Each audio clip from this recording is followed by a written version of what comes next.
Pais amados, amém? Amém. Estamos realmente felizes demais, muito mesmo, por tudo quanto o Senhor já fez até aqui.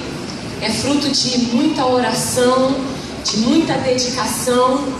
Lá em casa pastor Marcos um dia trouxe uma palavra que eu e meu esposo guardamos no nosso coração e a gente tem trago como verdade para as nossas vidas, que diz que um crente na presença de Deus, ele tem duas fases.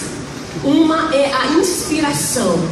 Eu vou fazer porque eu amo o Senhor, porque eu quero.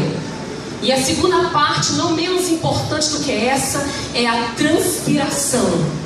É feito de muita vontade e de muita prática, de muito esforço e de muito trabalho. Não se produz nada, nem no reino físico, nem no reino espiritual, apenas com boa vontade, mas se produz com esforço e com trabalho. Amém? E nós tomamos essa verdade para nós e tem sido refrigério e um caminho norteador para que a gente caminhe bem com o Senhor. Amém?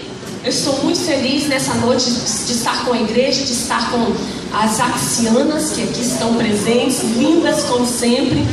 Existiu um momento na minha vida bem recente e de muita dificuldade, onde eu já compartilhei com elas que se não fosse esse grupo, eu não sei se teria permanecido no trabalho. Mas quando eu me lembrava delas, eu disse, eu preciso caminhar mais uma légua. E aqui estamos, amém? Gostaria de convidar os irmãos para abrirem comigo suas Bíblias no livro de 1 Reis, capítulo 18. Nós vamos ler a partir do versículo 41.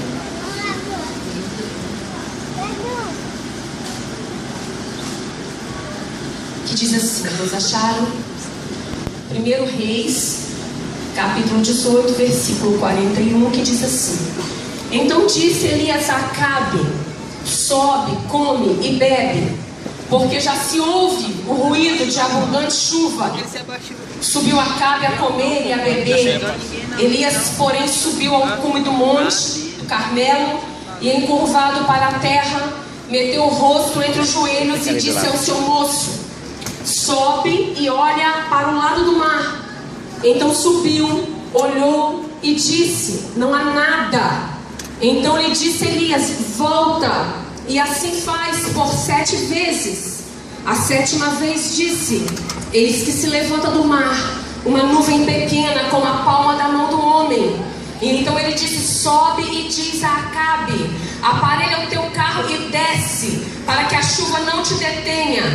Dentro de um pouco os céus se engrandeceram com nuvens e vento, e caiu grande chuva, e Acabe subiu e foi para Jezreel. A mão do Senhor veio sobre Elias e o cingiu os lombos, e correu diante de Acabe, chamado Jeremias, um homem que também contemplou as mesmas coisas que Elias estava contemplando. O lugar onde Elias vivia também, naquela época, o Reino do Sul, ele também vivia uma degradação moral e uma degradação espiritual. Era agora uma nação apóstata, assim como Elias também viu. Era uma nação apóstata que havia se afastado do Senhor. Agora era muito cômodo para eles estarem adorando a outros deuses. Tudo ia muito bem naquela situação, até que, enquanto Jeremias ele viu o que estaria para acontecer com o Reino do Sul, então ele começou a profetizar. A Bíblia nos diz que ele profetizou por muitos anos, e Jeremias passou por muitos percalços. Durante o tempo que ele profetizava, ele dizia: olha, essa nação vai ser tomada pelos babilônicos. Naquela época a Babilônia estava em ascensão. Os egípcios e os assírios já não tinham mais tanta força, mas existia uma nação que era a Babilônia, que tinha força, que estava vencendo os países vizinhos, e ela vinha contra Judá. Só que Jeremias dizia: olha, se entregue para o rei da Babilônia, certamente você vai perecer. acontecer. E o rei não queria escutar aquilo. E as pessoas que iam contra Jeremias jogavam ele no calabouço, jogavam ele, lançaram ele numa cova, prenderam Jeremias, tentaram contra a vida dele. Ele continuava profetizando. Mas houve um dado momento dessa história, para a gente encurtar. É só para os irmãos entenderem que era o mesmo aspecto em que vivenciavam os dois homens, dos quais nós estamos falando nessa noite. Mas houve um dia, escute isso: Judá já estava sitiada pela Babilônia. Muitas pessoas sabem que as cidades de antigamente, elas eram fortificadas por muros. Elas eram cercadas por muros, era a defesa da cidade. E do lado de fora dos muros já estavam os babilônicos.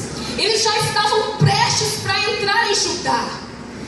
A derrota daquele povo já estava anunciada, ia acontecer. Eles não haviam se arrependido. E o tempo de Deus, que Deus disse que os trataria, como foi falado ontem, Deus usa o sofrimento e a aflição para nos tratar. E Deus não estava interessado em impedir aquela invasão, porque Ele amava seu povo e queria tratá-lo.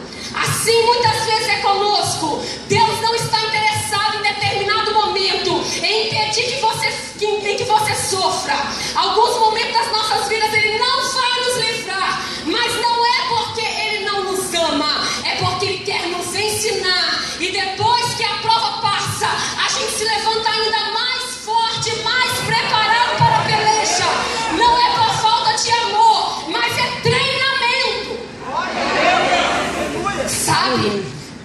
E aí eu me deparei com um versículo muito importante, que eu achei, quando eu li pela primeira vez, essa não foi a primeira vez que eu li esse texto. Eu li há muitos anos atrás, em uma outra circunstância, e achei muito interessante. O Senhor me trouxe à memória nesta noite. Escute isso. No capítulo 32, no versículo 6, apenas escute. Olha o que Deus diz a Jeremias. Escute isso. Disse pois Jeremias: veio a minha palavra do Senhor dizendo: eis que Ananel, filho do seu tio Salum, virá a ti dizendo: compra o meu campo que está em Anatote, pois a ti, a quem pertence o direito de resgate, compete comprá-lo. Irmãos, parece simples, né? A cidade estava para ser tomada, não ia ser mais de ninguém, ia ter um outro dono. Tudo que tinha ali ia ser destruído. E o Senhor chama Jeremias e fala assim: olha, vai lá em Anatote, seu primo vai te procurar, pega seu dinheiro e compra aquele campo que está lá. Irmãos, isso é loucura.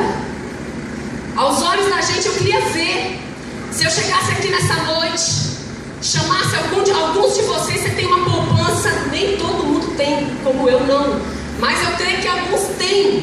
Ainda existe alguém que tem, né? Uma poupança. De repente eu dissesse para você assim: quanto você tem aí? Ah, eu juntei aí 60 mil reais. A rede rica. Eu já disse de antemão que não tinha. Não vou causar nada, nem inveja, porque eu tenho mesmo. Então, olha só, vamos supor, você dissesse para mim: não, Elisângela, eu tenho 60 mil reais. Ah, beleza. Eu tenho um irmão que gerencia um posto de saúde na favela da Rocinha. Você quer ficar triste? Chama ele para te contar as histórias da Rocinha. A alegria que a gente tem, de repente, sabe, ela não sei, ela vai, volta depois que ele acabou a história.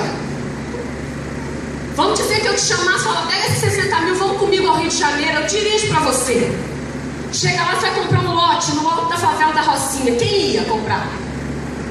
Tem alguém aqui disposto a comprar um lote na Rocinha?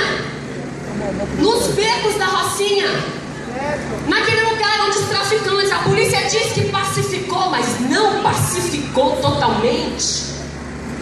Naquele lugar onde diz que é bom, mas meu irmão foi sem jaleco, 2 com metralhador, falou: o que faz? Então sou do posto. Tem alguém aqui disposto a comprar um lote na Rocinha? Se tem, por favor, irmão, se identifique. Não tem. Ninguém, irmã Fátima já disse assim, balançou com tudo, o corpo todo. Vai ver que ela tem 60 mil. Vai ver. Mas o Senhor disse isso para Jeremias. E Jeremias, ele não hesitou. O primo chegou, disse para ele, falou, ele entendeu que era Deus. Pegou o dinheiro, chamou as testemunhas, selou o documento, tanto a cópia fechada como a cópia aberta, como era naquele tempo, e comprou. O Senhor disse para ele, irmão, isso é forte. Sabe por quê? Essa palavra que eu estou pregando aqui, para a maioria é loucura, mas para nós que cremos é poder de Deus, do Evangelho que transforma vidas. E nós não vivemos por aquilo que certamente é, nós vivemos por aquilo que um Deus poderoso pode fazer através de coisas que nós não entendemos. É dessa maneira. E Jeremias fez tudo conforme o Senhor havia dito. E ele chamou o homem e disse, mete essa escritura dentro de um vaso de barro e conserve ela, porque depois de muitos dias você vai precisar. Sabe o que eu entendo com isso?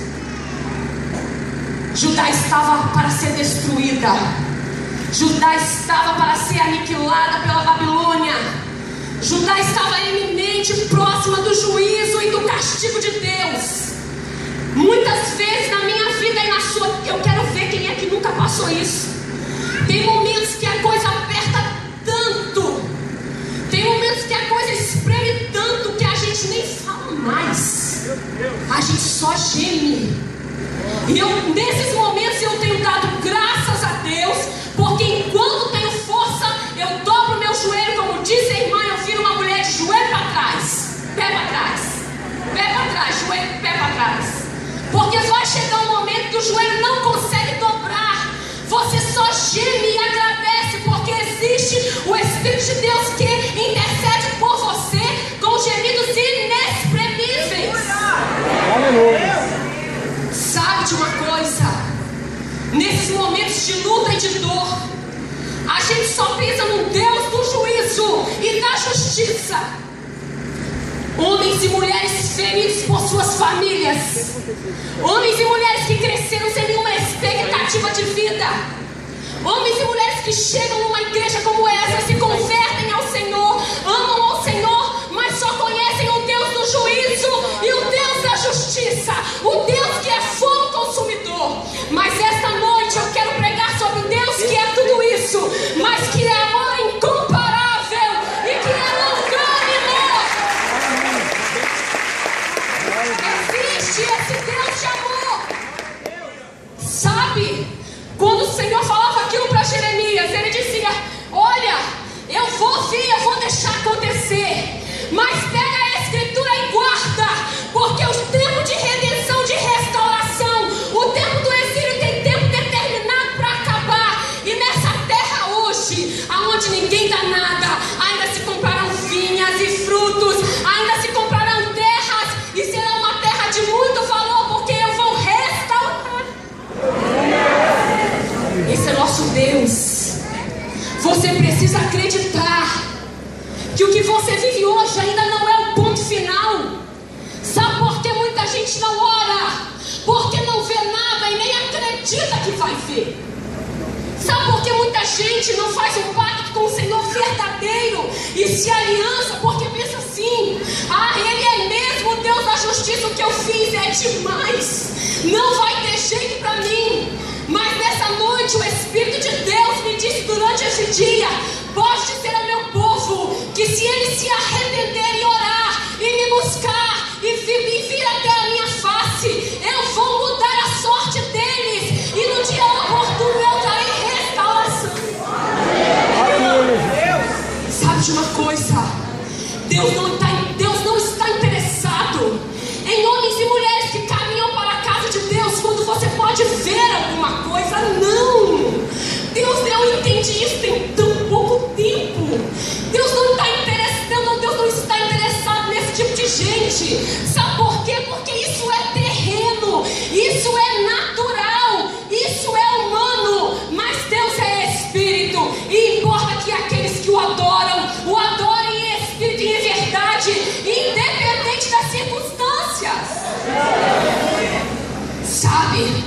Quando Acabe disse para o moço assim: vai. Irmãos, Deus já ia fazer chover. Ia chover de qualquer maneira. Ele poderia ter dito: vai uma vez só, sobe lá e volta, porque você vai ver o sinal e a chuva imediatamente vai cair. Ou talvez Elias não precisasse de pedir ao moço nem mesmo para ir. Do jeito que ele disse assim para Acabe: de acordo com a minha palavra, não vai chover. Ele poderia ter dito assim: de acordo com a minha palavra, chove. E a chuva ia, caiu. De repente, nesse congresso, nós mulheres foi profetizado que mulheres seriam, de repente, num dia desse, foi profetizado que mulheres seriam batizadas com o Espírito Santo. Foi profetizado que elas teriam visões, sonhos. Foi profetizado que Deus iria mexer na estrutura das mulheres. E eu tenho certeza do que eu vou dizer, porque hoje o Senhor me disse, eu tenho certeza. O Senhor me disse: muitas das minhas filhas ainda não sentiram e não viram nada. Muitas das minhas filhas não viram ainda a pequena nuvem. E ele disse para mim: filha, agora. E eu fiz até essa pergunta para o Senhor: Senhor, por que todas não foram ainda alcançadas? Porque a gente sabe. A gente não tenta nem explicar como é que é o negócio assim, mas a gente sabe. E eu fiz essa oração hoje para Deus, para dizer: Senhor, por que nem todos ainda foram impactados? Ele disse: escute uma coisa, filha. Eu quero compartilhar com você um segredo. Elas estão ainda na primeira corrida até o monte. É a primeira corrida. É a primeira ida. Escute isso. Meu filho foi só uma vez. E eu me alegrei tanto com Jesus. Quando ele me disse isso, ele disse: filha, eu disse que ia chover e vai chover. Mas algumas vão ter que correr 7 vezes ainda em cima do monte para ver a chuva que eu vou derramar. Sabe de uma coisa? Isso é lindo demais. Isso é lindo. Sabe de uma coisa? Deus disse para mim assim: olha, você tem orado para mim durante 8 anos e tem dito assim: ah, Senhor, se elas não forem impactadas, restauradas, as emoções não forem curadas, não vale a pena ir. Não foi. Eu disse: sim, Senhor. Ele disse: se prepare. Eu comecei a corrida no monte nesse congresso. Ele disse: foi nesse congresso que eu comecei a corrida. Elas vão começar a subir agora. Ele disse: já reparou? Já reparou que tem gente que não fazia nada e começou a fazer? Eu disse: sim, Deus, eu já vi. Ele disse: já reparou? Ele disse: já reparou? Tem gente que não vinha e agora veio. Eu disse: sim, eu estou vendo. Ele disse: então, filha, já começou a corrida. Começa a subir o monte. Ai, que delícia!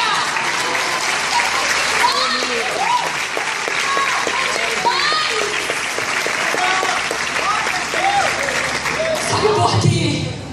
Sabe por que isso? Porque, irmãos, escute uma coisa: a Rede de Mulheres não está atrás de movimento, nem de emocionalismo. A Rede de Mulheres não precisa que todo mundo nos veja aqui 6 da manhã, orando terça-feira à noite. Não! Deus sabe que não. A gente não precisa disso, mas não existe uma coisa que enquanto eu liderar não abro mão.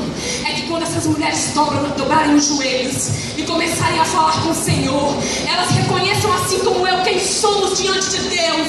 E a gente começa a perceber: olha, Deus, a minha boca não está assim tão boa. E que a gente começa a falar assim: ah, Deus, sabe de uma coisa? Eu tenho orado assim, tão pouquinho.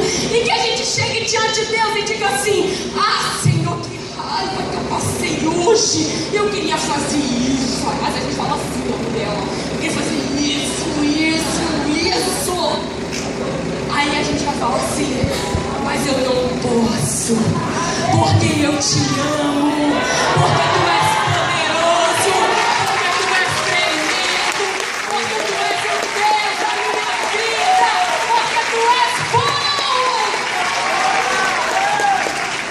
Sabe o que acontece com isso?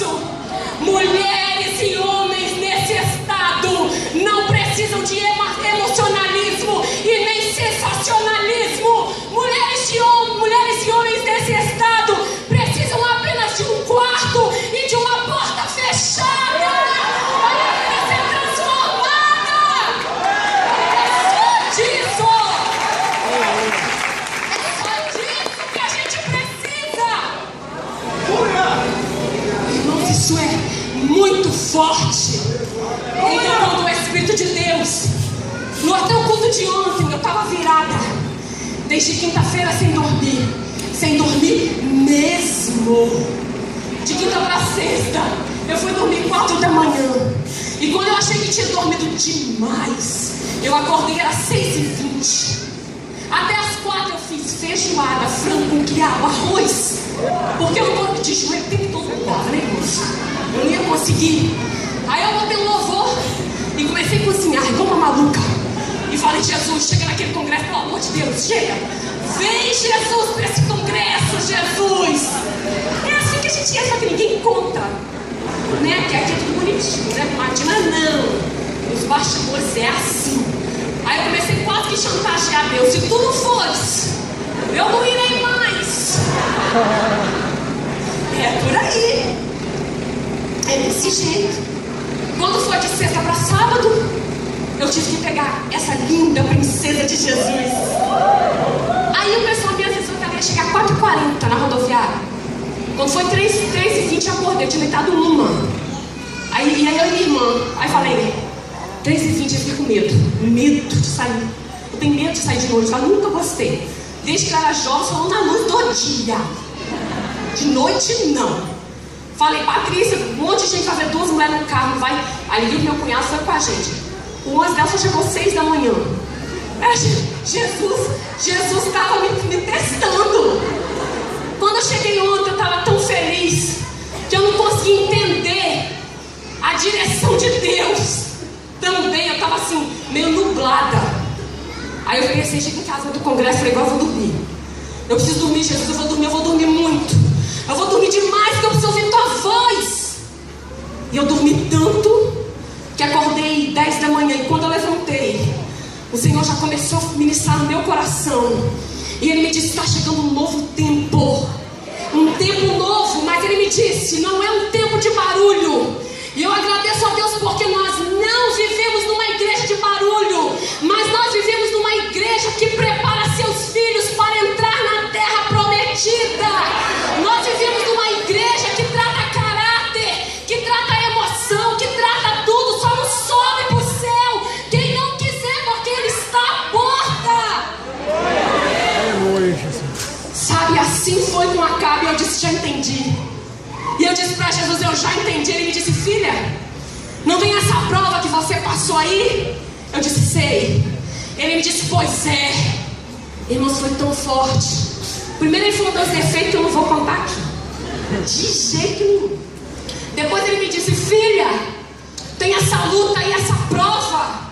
Eu falei, sei, eu estava testando a sua capacidade de corrida. Eu falei, é como assim? Eu queria ver se você ia usar essa ida no monte, sobe para a banda do mar e desce, vai.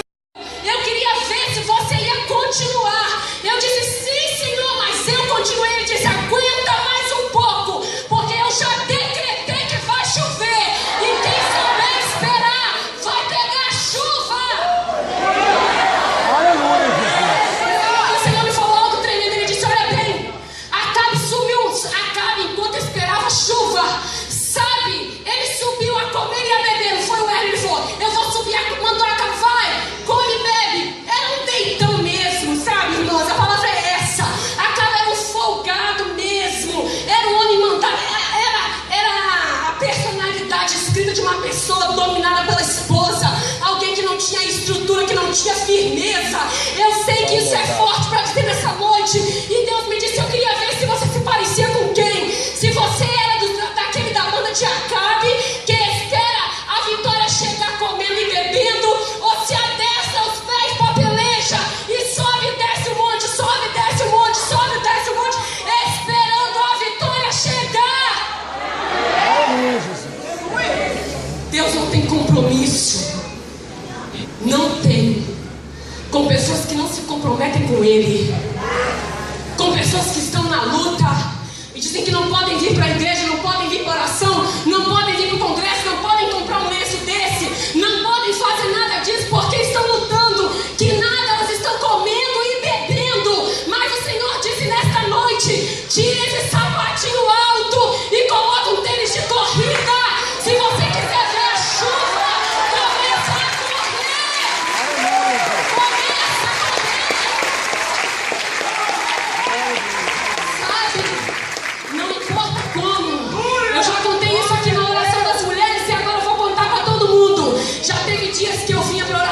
escute isso.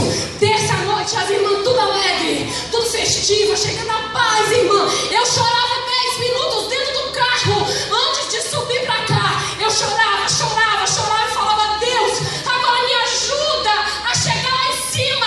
Aí eu secava as lágrimas, tirava o sapato alto, colocava o tênis de corrida e subia a rampa. E chegava aqui em cima e falava: irmãs, vamos dar as mãos, porque escute uma coisa, Jesus vai fazer algo tremendo, algo poderoso, algo grandioso. Mas não me impedia que eu chorasse.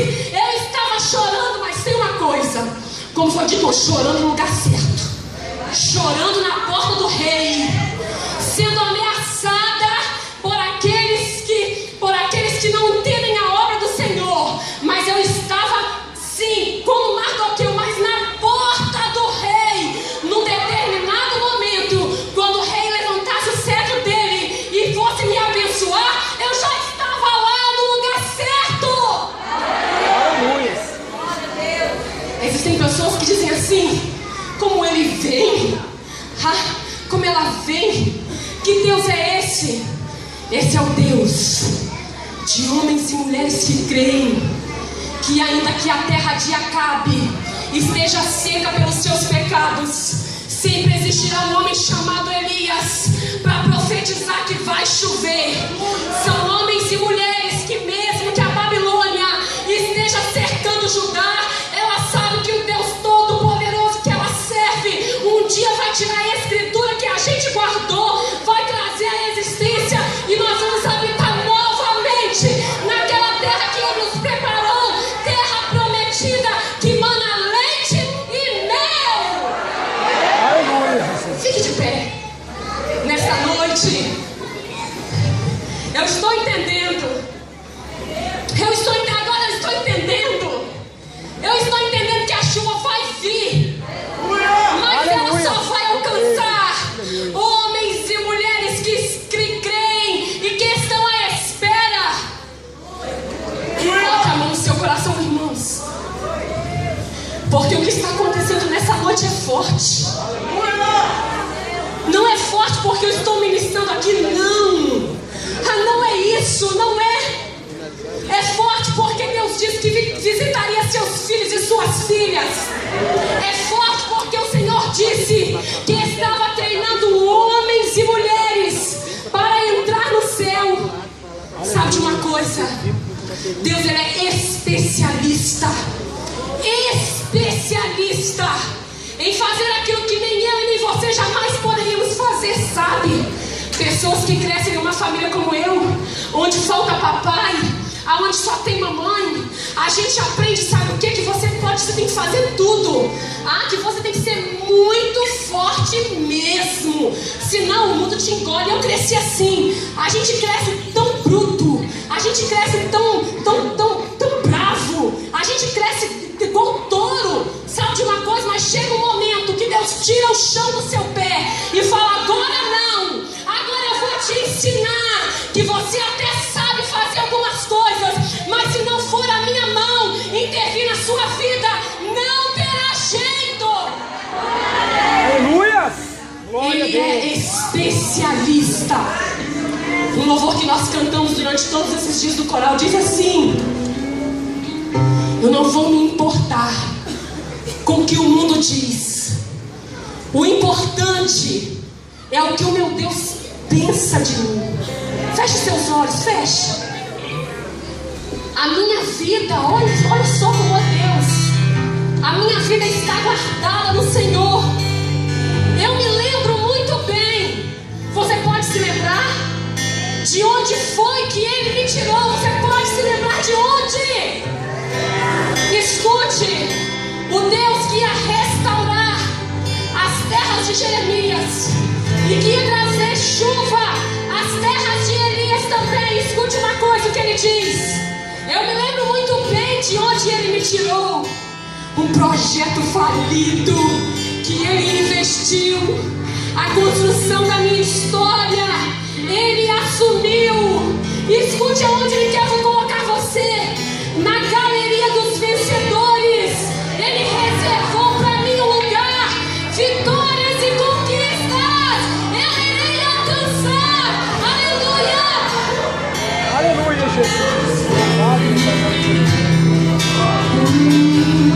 Glória a Deus.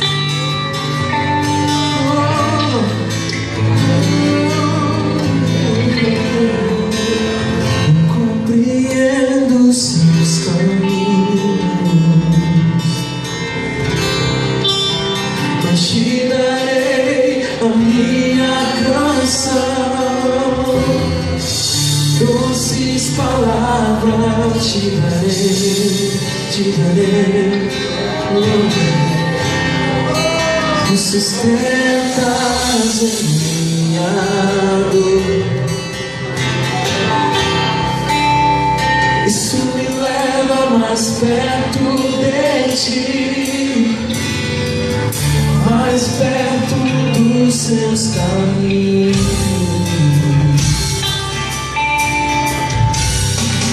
Ao redor de cada esquina, em cima de cada montanha, eu não procuro por coroas ou pelas águas das fontes. Desesperado eu te busco, frenético acredito que a visão da tua face é tudo que eu preciso. Eu te direi, vai valer a pena, vai valer a pena, vai valer a pena mesmo. Vai mesmo. Nesta noite Vai valer a pena, vai eu valer a entendi. pena. A palavra falou muito conosco. Aleluia. Aleluia. O reino dos céus é adquirido pela força. Rei Carabaçu e canta Labarabaxu e Alabaxu. É hora de deixarmos o salto alto, colocarmos o tênis para corrermos a corrida que nos garante a vitória. E eu quero convidar você aqui à frente, que a palavra falou poderosamente no seu coração, como falou na minha. E eu quero dizer a vocês que eu estou tirando o salto alto para calçar os tênis, para correr em direção à vitória que está preparada para mim e para você. Se você está disposto a fazer isso nesta noite, eu quero orar por você. Venha em nome de Jesus, porque o Espírito Santo de Deus, Ele falou conosco nesta hora, para que você venha se esforçar mais, para que você venha orar mais, para que você venha se dedicar mais, para que você venha se envolver mais com as coisas de Deus. Venha em nome de Jesus. Enquanto o ministério canta, venha, eu quero orar por você, em nome de Jesus. Aleluia, venha, um renovo, algo novo de Deus para a sua vida. Aleluia. Vai valer a pena, vai valer a pena mesmo. Eu sei que vai valer a pena, vai valer a pena, vai valer a pena. O quanto grande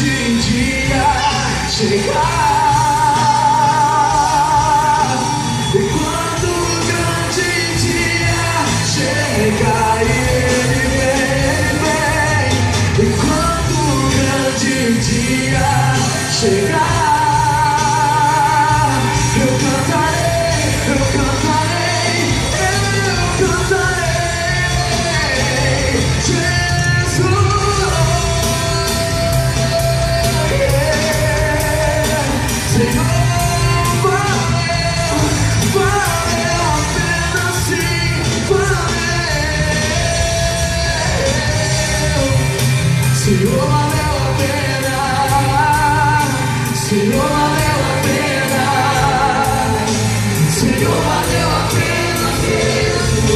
Eu sei que já valeu. Senhor, valeu a pena. Senhor, valeu a pena. Senhor, valeu a pena mesmo. Senhor, meu Deus e meu Pai, obrigado, meu Deus, pela tua palavra que foi ministrada. Obrigado, Espírito Santo de Deus. O Senhor é quem nos convence, meu Pai. E nesta noite o Senhor falou poderosamente aos nossos corações. Obrigado, Deus. Venha nos renovar, venha incendiar a nossa alma, colocando desejo de te buscar mais e mais, de te buscar pelas madrugadas, ó Deus, de arregaçarmos as mangas, de sairmos do salto alto, calçarmos os nossos tênis, ó Deus, para estendermos as mãos àqueles que estão necessitados, aqueles que estão perdidos, meu Pai. Coloca amor na nossa vida, na nossa alma, amor pelo pecador, meu Deus.